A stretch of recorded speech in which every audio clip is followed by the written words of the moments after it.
une disciple de Jésus-Christ, vous êtes tellement humilié. Vous n'avez droit à rien.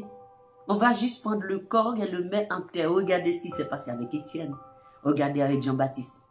On est venu en tremblement pour récupérer le corps de Jean-Baptiste et l'enterrer sans tête. Étienne, on est venu en tremblement pour récupérer le corps d'Étienne et l'enterrer.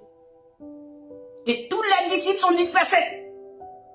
Non, mais j'aime ce texte-là. Quand ça me dit, hein, la mort d'Étienne, après la mort d'Étienne, oh, qu'est-ce qui s'est passé? Oui, regardez, après la mort d'Étienne, il s'est passé quoi? La mort d'Étienne, laissez-moi voir. Parce que je veux voir la mort des disciples, ça passe comment? C'est comment la mort des disciples là? Je ne parle pas des païens traditionnels, hein, des protestants, des églises traditionnelles là.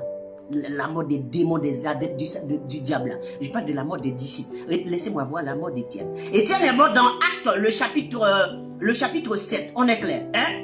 Et il est mort, ok? Ok, le chapitre 8. Saul avait approuvé le maître d'Étienne.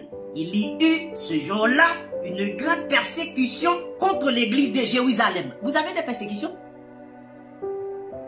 Est-ce que vous avez des persécutions, vous, dans votre bâtiment tabernacle là, que vous êtes content quand le président est venu vous visiter là? Est-ce que vous êtes persécuté? Et vous êtes persécuté pourquoi d'abord? Regardez-nous quand nous réunissons. Je me rappelle, on réunit, la porte fermée. Malgré notre porte est fermée, on est venu nous attaquer. Je suis sur mes deux genoux en train de prier. Je recevais des coups dans ma tête, partout dans mon corps. On me lance pas ci, on me lance pas ça. On me tape ici, on me tape là-bas. Hein? Et l'église était en train d'assister à tout cela. Mais sauf que personne ne pouvait rien faire. Parce que tout simplement ce qui devait se passer va se passer ensuite. C'est fini. Mais vous êtes persécuté pourquoi vous?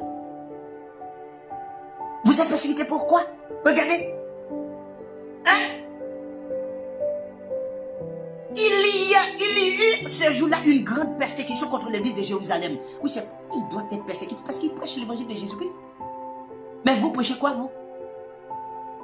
Et tous, excepté les apôtres, se dispersèrent dans les contrées de la Judée et de la Samarie.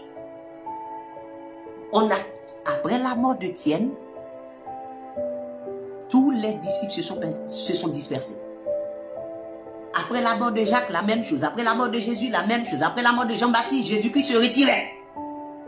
Tout le monde se met de côté. Tout le monde cherche à s'abriter. Vous savez pourquoi? Parce que c'était des disciples de Jésus-Christ. C'était des enfants, des vrais enfants de Dieu.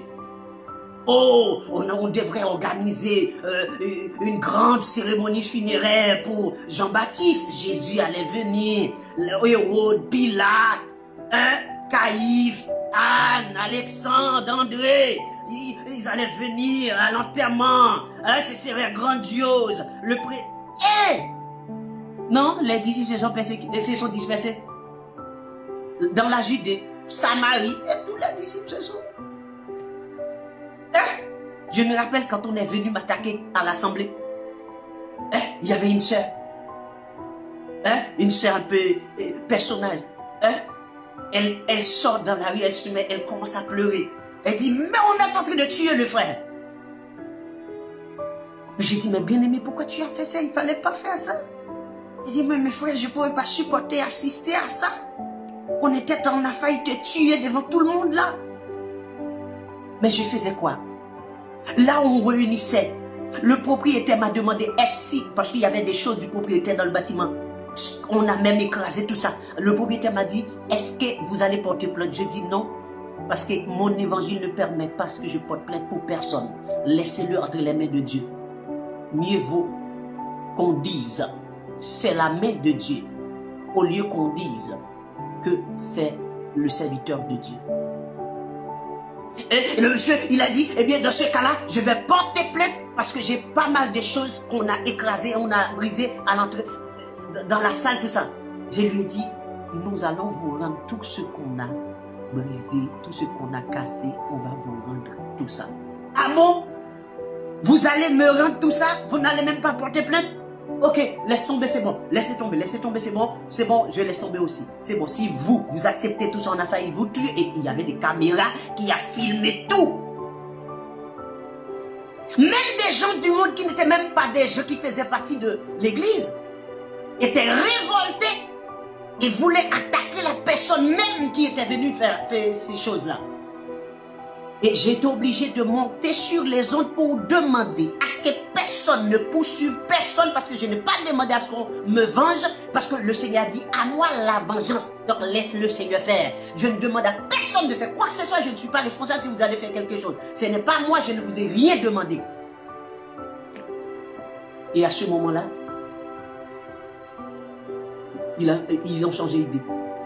Un jour, pendant que j'étais sur un sentier, et j'ai visité un sentier avec quelqu'un, et puis j'ai rencontré avec quelqu'un, un jeune homme. Il m'a dit, est-ce que tu me reconnais? Je dis non, je ne vous connais pas. Et il m'a dit, je suis celui, quand on était venu te frapper là, dans la réunion, en réunion là. Je suis cette personne-là qui était énervée, fâchée. J'étais sur le point d'aller prendre ce monsieur-là chez lui pour lui faire payer tout ça. Je dis, mais toi qui as fait ça?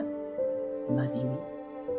Mais je ne t'avais pas demandé de faire quoi que ce soit pour moi. Il dit oui, j'avais entendu ton message. C'est pour ça que j'ai rien fait. Comme de toute façon, il n'était pas chez lui. Donc quand tu as dit ça, donc j'ai laissé tomber. Pourtant, je ne le connais pas. Quelqu'un pouvait dire que c'était moi qui l'avais engagé et tout et tout. Pourtant, même pas, je ne le connais même pas. Il avait l'habitude de suivre les émissions à la télé. Donc, pour cela, quand il a entendu l'événement, parce que ça faisait écho, donc automatiquement, il s'est énervé, il voulait venger pour moi. Mais je ne demande à personne de venger pour moi. Nous allons être persécutés que l'on veuille ou non. Tout dépend de l'évangile que vous prêchez. Vous ne prêchez pas le fondement des apôtres, vous n'allez pas être persécutés. Vous allez être l'ami de tout le monde va vous honorer, vous aimer, parce que vous n'avez rien à voir avec Jésus. Parce que vous ne pouvez pas porter l'odeur de Christ et que vous êtes aimé et apprécié par tous. C'est impossible. Vous avez l'odeur de Christ et eux, ils ont l'odeur du diable. Ils vous aiment. Mais ce n'est pas possible.